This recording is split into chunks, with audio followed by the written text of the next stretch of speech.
Congratulations on purchasing your 909 710 watt reciprocating saw with a rotating handle. Has a variable speed on the trigger, which takes the unit from 0 to 2,800 RPM. Stroke length of 20 millimeters. Comes supplied in a BMC, so you can carry your blades in your unit at the same time. Also metal cutting blade and wood cutting blade, which I've already fitted. Rotating handle, to depress the button on the top there and rotate it around that way.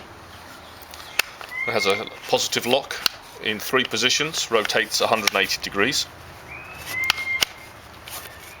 Also have adjustable foot, which pulls out and which also pivots, and then you just clamp back into position.